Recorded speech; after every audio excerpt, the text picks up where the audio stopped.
Hi everyone, welcome to the new episode of Peter's English podcast. Welcome into the new episode of my video series Peter's Fairy Tales, where I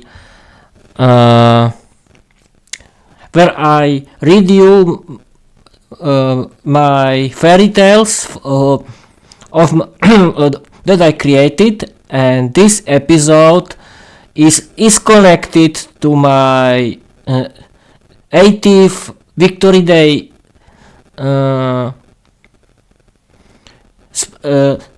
special episode anniversary, where I was talking about Nazi Germany, what was Nazi Germany, and what was the living in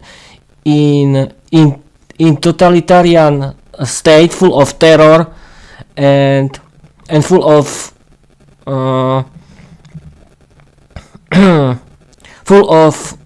bad things. And this story that I want to read you is inspired by the real life in Nazi Germany during World War II, and I hope you will open the eyes, because I want to share you how it was real, and it was totally terrible, and the life in Nazi Germany was terrible, and I want to read you how it was real. And this episode is fiction, is inspired by the real life in Nazi Germany. We can start. The Law in the Hell. My new fairy tale is only a fiction of my fantasy. This fairy tale is about the real life in Nazi Germany. The life in Nazi Germany was very difficult for the Jewish people. Jewish people in Nazi Germany weren't and couldn't live a normal life. They cannot do anything in their own state. The Nazi propaganda was against Jewish people. The Nazi propaganda wanted to create a hate in the citizens of the Nazi Germany. Jewish weren't people in the eyes of Nazi regime. Jewish nation was the worst dangerous race. They wanted to destroy the best Aryan race, that was only Germans. Nazi regime brainwashed Germans every day. The Nazi regime created the racial laws against Jewish people. Thanks to them, Jews were worse than an animal. It was a normal, and now people, I am going to read you my story. It was a normal Jewish family who lived in the village in Nazi Germany. The Jewish couple had one very pretty and beautiful daughter who was called Rivka. Rivka was 18 years old. She has long black hair, beautiful sweet face. She was very pretty. She was a sweet and naive young girl with big romantic dreams.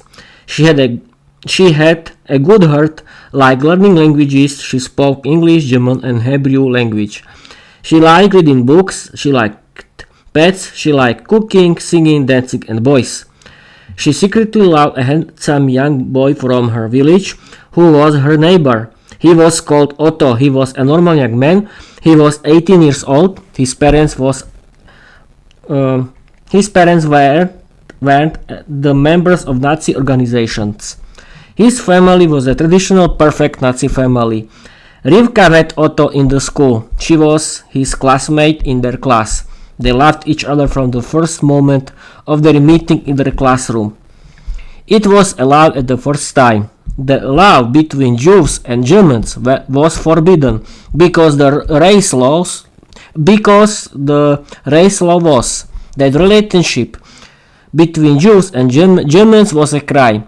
Germans could be in relationship only with the people with the Aryan race, who were only Germans. The Nazi regime created the race law. Thanks to it, Jews mustn't destroy the clear Aryan race of best Germans in Germany. Rivka's parents owned a simple poor grocery store in their village. They were a very poor family. Otto's family was very successful and rich traditional family. Otto's parents were very successful in their life. One day it was a big dance party with the music band. Everyone danced in the party. Rivka with Otto were dancing together. They were very happy together, but in the same time, the Nazi regime discovered that Rivka and her family are Jews. And Rivka had to come home very quickly with the members of Gestapo who kidnapped her with her family. Rivka with her family had to go to the Auschwitz-Birkenau. That was the biggest concentration camp in Poland that was under the control of Nazi Germany. Gestapo in the village created a big show in that the whole village had to see the public humiliation of Rivka and Otto. Gestapo cut Rivka's hair. She had to hold the paper with the big word "I'm a traitor." She had to apologize for her forbidden love with Otto. She was very scared. She cried. She was very shy, and she was very totally destroyed. Otto had to hold the paper with the sentences "I'm a traitor." He had to apologize for the forbidden love with Rivka. He was very shy, nervous. He cried, and he was totally nervous. The villagers